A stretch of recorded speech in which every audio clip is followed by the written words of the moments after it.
مرحبا، كوني شاب سوري فالموضوع بيعنيني وحابب رد على الألعاب المزيفة يلي بترفض تظهر مع شاب سوري. بالنسبة للبنت يلي بترفض تظهر مع شاب سوري مشان نظرة الآخرين، بحب لك انه الاخرين هلا حيبزقوا عليكي، الاخرين حيبزقوا عليكي وعلى رفقاتك، لانكم انتم شوهتوا صورة لبنان الجميلة، شوهتوا صورة فيروز، شوهتوا صورة الرحابنة، شوهتوا صورة الراحل وديع الصافي.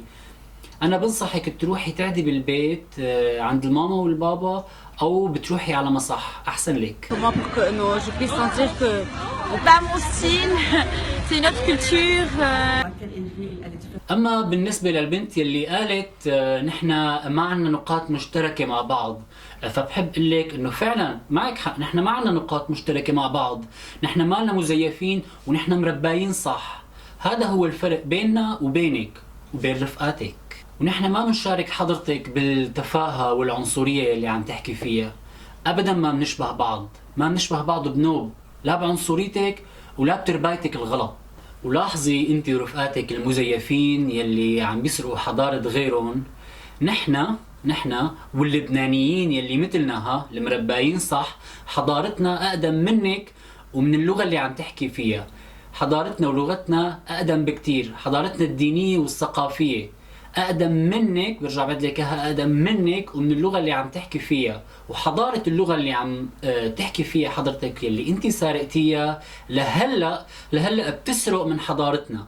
لهلا اذا بتروحي على متحف اللوفر، ان شاء الله يصح لك تروحي على متحف اللوفر، بتلاقي حضارتنا موجوده هونيك ولهلا عم بيسرقوها. يعني انت بلا حضاره، وانت حدا مزيف، انت ورفقاتك طبعا. والشاب السوري يلي بترفضي تظهري معه بيرفض يصاحب وحده بلا حضاره، فما بالك يرتبط. بس اذا بتحبي نحن فينا نيجي لعندكم على الجامعه ونعطيكم دروس بحضارتكم ونعلمكم لغتكم ونعلمكم كيف تحكوا، كيف تنطقوا مخارج الحروف، يا ضعاف الشخصيه يلي انتو بلا حضاره. نحن لانه حركاتنا نظيفه فما بيناسبنا نحن نرافق وحده مثلك او نظهر مع وحده مثلك. واذا انت صدف وقابلتي شي نموذج بيشبهك فهذا شيء تاني. بس بحب اقول لك نحن كثير نضاف ونحن حركاتنا كثير نظيفه. مش السريال اللي بينظف كم. بالنسبه للنظافه، بما انك انت كثير فاقده لموضوع النظافه، فرح فهمك شوي عن النظافه.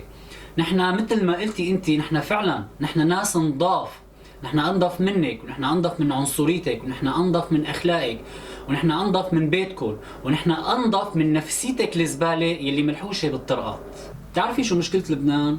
مو مشكلته ابدا انه عنده مشكله زباله بالطرقات او شيء، لا، مشكلته انه عنده عالم نفسيته زباله، وللاسف هو بكل مكان بتلاقي عالم نفسيته زباله، وهدول الزباله كثير صعب انه يتنظفوا بالمجتمع.